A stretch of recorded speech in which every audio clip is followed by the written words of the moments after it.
You know, when we talk about menopause, things like hot flashes and night sweats get all the attention. But there's another change happening, one that's a lot quieter, and it could have a way bigger impact on your long-term health. We're talking about the powerful and often surprising link between menopause and your cholesterol. Let's just start with a number because this one really grabs you. During the whole menopausal transition, your bad LDL cholesterol can spike by 10 to 15%. I mean, think about that for a second. That's a huge biological shift happening in just a handful of years. So yeah, you might be bracing for the hot flashes, but this jump in cholesterol can come as a total shock. Honestly, just knowing that this is happening is one of the most powerful things you can do for your heart health as you go through this stage of life. All right, so let's break this down. What exactly is this cholesterol spike? This isn't just a random theory, you know. It's a really well-documented biological event. And what's so fascinating is the timing. This isn't some slow, gradual increase that happens over decades. The research shows it's really concentrated in this very specific window of time, basically the year right before and the year right after your final period.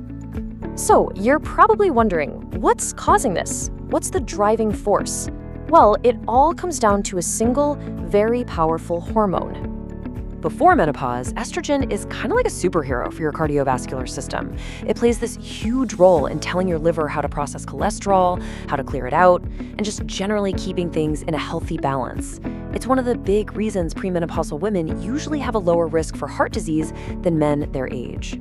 You can really see the before and after picture here. Before menopause, you've got plenty of estrogen keeping your cholesterol in check. It's like a protective shield.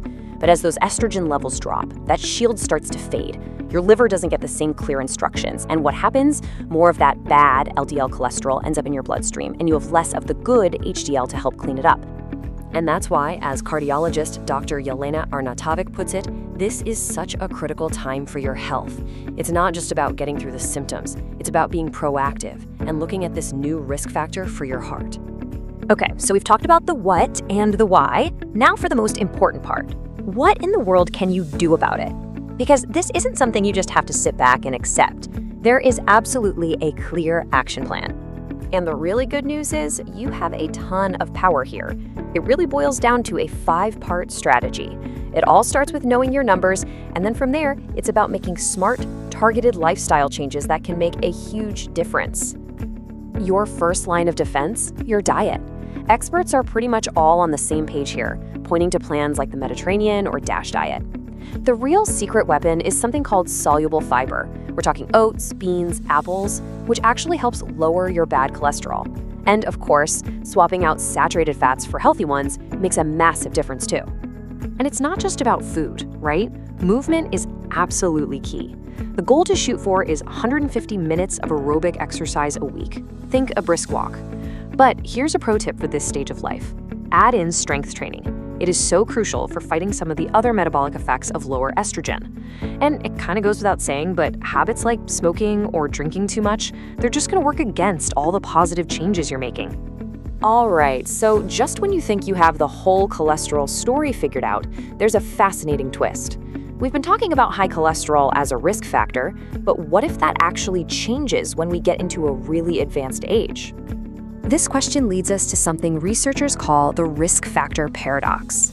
It's this idea that for a very specific group of people, the rules we've just been talking about might actually flip upside down. I know, it sounds totally backwards, right?